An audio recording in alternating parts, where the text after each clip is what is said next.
உலகம் முழுவதும் உள்ள சன்லைட் தொலைக்காட்சி நேயர்களே, உங்கள் அனைவருக்கும் வணக்கம். இது நாட்டு மருத்துவம், நலம் தரும் மருத்துவம். எல்லோருக்கும் ஏற்ற பக்க விளைவுகளில்லாத பாதுகாப்பான பண செலவுகளில்லாத மருத்துவம். எளிய மருத்துவ குறிப்புகளை இந்த நிகழ்ச்சியிலே நாம் ஒவ்வொன்றாக பார்த்து பழகி பயன்பெற்று வருகின்றோம். இன்று சில மருத்துவ கருத்துக்களை நாம் தெரிந்து கொள்வோம். அகேசியா நிலோட்டிகா என்று தாவர பெயராலே சுட்டப்பெறுவது ஏரிகளிலே, ஏரி கரைகளிலே காடு போல மண்டி கிடைக்கக்கூடிய ஒன்று கருவேல மரம். இந்த கருவேல மரம் பல்வேறு மருத்துவ குணங்களை பெற்றிருக்கிறது. அதனுடைய இலைகள் எடுத்து விழுதாக்கி அதை நீரில் இட்டு, அதாவது ஒரு தேக்கரண்டி அளவு விழுது வருகின்ற வகையிலே விழுதாகவோ அல்லது ஒரு பிடி இலையாகவோ ஒரு டம்ளர் நீரில் இட்டு ஊற வைத்து காலையிலே வெறும் வயிற்றிலே அந்த நீரை மட்டும் தெளிவாக எடுத்து பருகி வருகின்ற நிலையிலே வெள்ளை வெட்டை என்று சொல்லுகின்ற லுகேரியா என்கின்ற வெள்ளை ஒழுக்கு, பெண்களை பற்றியது, ஆண்களை பற்றிய கொனேரியா என்கின்ற பால்வினை ஒழுக்கு, இவற்றையெல்லாம் போக்கக்கூடிய ஒன்றாக விளங்குகிறது. சிறுநீர் தாரையில் இருக்கின்ற புண்களை ஆற்றக்கூடியதாக திகழ்கிறது. சிறுநீரகத்துக்கு குளிர்ச்சியை தரக்கூடியதாக, த பர்னிங் மிக்சுரேஷன் என்று சொல்லக்கூடிய சிறுநீர் எரிச்சலாக சூடாக போவதை தணிக்கக்கூடியதாக இந்த கருவேலம் இலைகள் ஊற வைத்த நீர் நமக்கு அற்புதமான மருந்தாகிறது என்பது உண்மை. அன்பான நேயர்களே, த ஸ்டிங் என்று ஆங்கிலத்திலே சொல்லுவது கொடுக்கு என்று, அதாவது தேளுக்கு கொடுக்கிலே விஷம், அதுபோல் வண்டு, தேனி, குளவி இவைகளுக்கு இந்த கொடுக்கிலே இருந்து விஷம் வருகிறதுனாலே அவை கடிக்கின்ற பொழுது நமக்கு கடுமையான வலி ஏற்படுகின்றது. இப்படி சில் விஷங்கள் என்று சொல்லுவார்கள். இந்த தேள், வண்டு இவைகள் கடித்த இடத்திலே லூக்கஸ் ஆஸ்பெரா என்ற தாவர பெயராலே சுட்டப்பெறுவது தும்பை. இந்த தும்பை இலையை அரைத்து கடிவாயின் மேலே பற்றாக வைத்து கட்டிவிட்டு இந்த தும்பை இலை சாறு 10 ml முதல் 20 ml வரையிலே தேன் கலந்து உள்ளுக்கு ஓரிரு முறை குடிக்க கொடுப்பதினாலே இந்த விஷம் என்பது விலகி போகும், வலி என்பது தணிந்து போகும் என்பதை மறுத்தல் ஆகாது.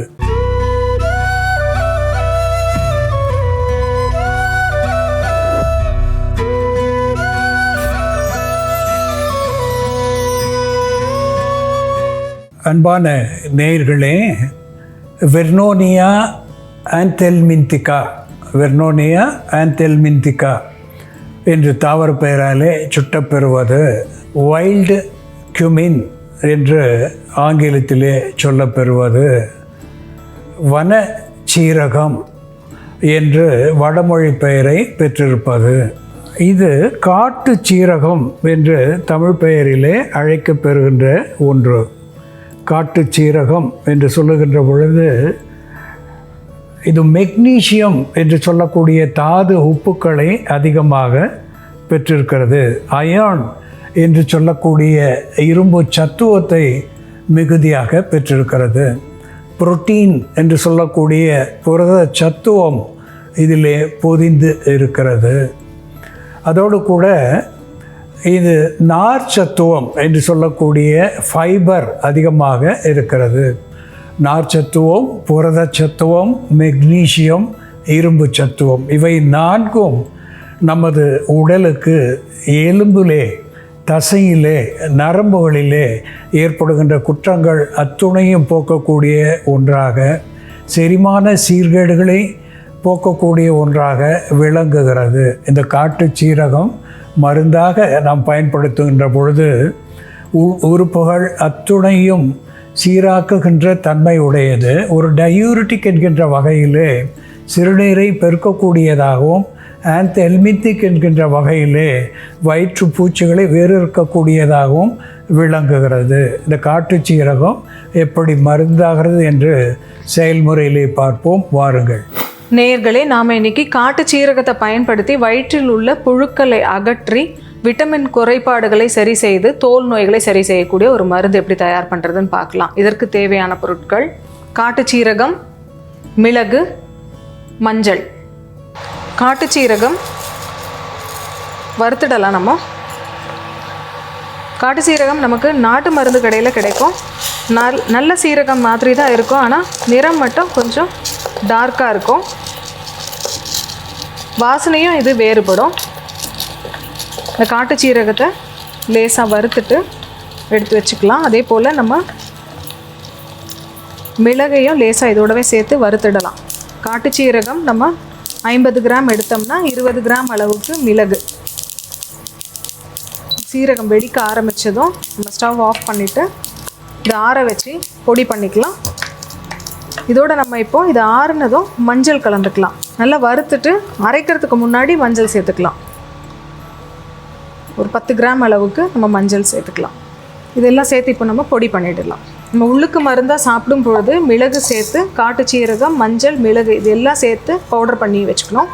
இதே மருந்தை நம்ம வெளிப்பூச்சா பயன்படுத்தும் பொழுது ரிங்வார்ம் போன்ற பிரச்சனைகளுக்கு, தேமல் போன்ற தோல் நோய்களுக்கு நம்ம இதை வெளிப்பூச்சி மருந்தாக பயன்படுத்தும் பொழுது மிளகு சேர்க்காமல் காட்டு சீரகம் மற்றும் மஞ்சள் மட்டும் சேர்த்து தேங்காய் எண்ணெயில் குழச்சி வெளிப்புறமாக அப்ளை பண்ணிக்கலாம்.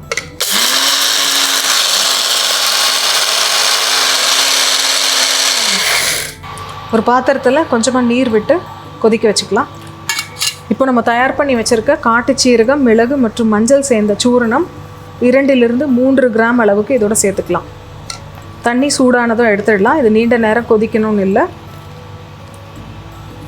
இது நம்ம வடிகட்டாமல் அப்படியே குடிக்கணும். இது நல்லா பவுடராக இருக்கிறதுனால வடிகட்டணும்னு இல்லை. இந்த பொடியை நம்ம ஸ்டோர் பண்ணி வச்சுக்கலாம். இது 1 மாதம் வரைக்கும் நம்ம ஸ்டோர் பண்ணி வச்சு யூஸ் பண்ணலாம். காட்டு சீரகம், மிளகு, மஞ்சள் சேர்ந்த இந்த பானம் தினமும் இரவு தூங்க போகும் பொழுது நம்ம குடிச்சிட்டு வந்தோம்னா 100 ml அளவுக்கு இதை குடிச்சிட்டு வந்தோம்னா வயிற்றில் உள்ள புழுக்களையும் பழைய மலத்தையும் வெளித்தள்ளக்கூடிய மருந்தாக செயல்படும்.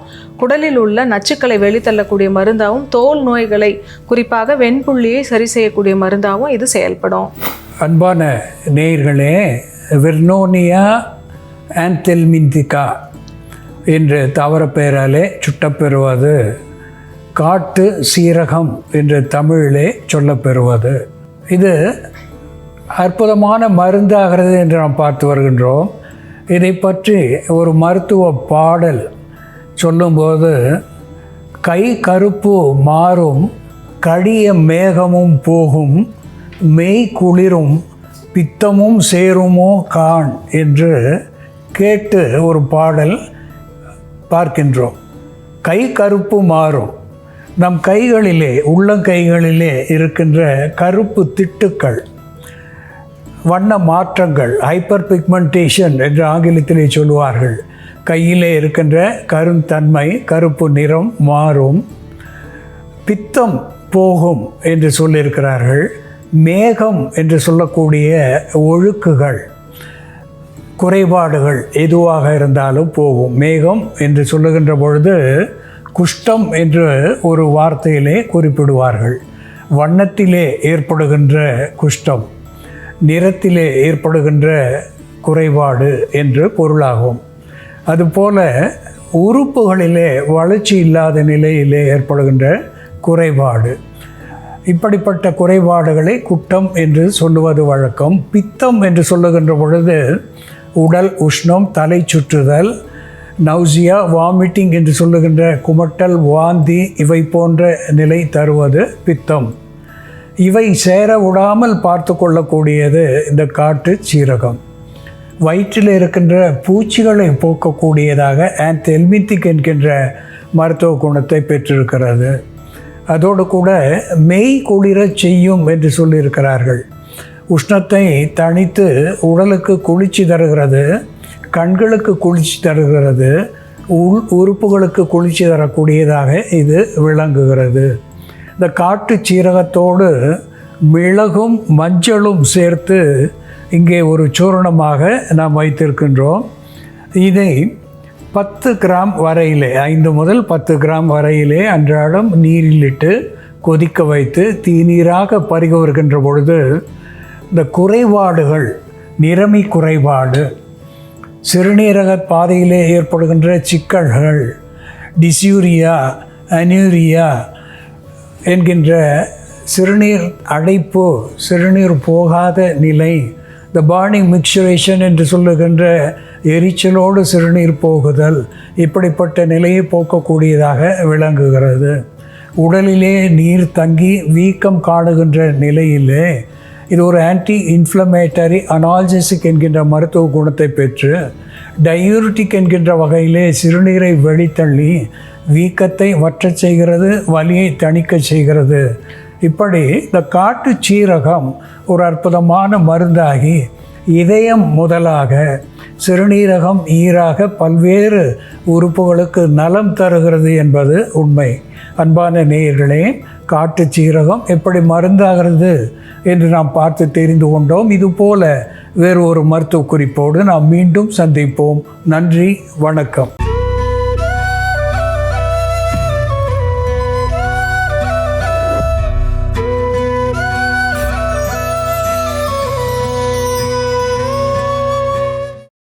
இன்னும் பல வீடியோக்களை காண சன் லைஃப் சேனலை சப்ஸ்கிரைப் பண்ணுங்க.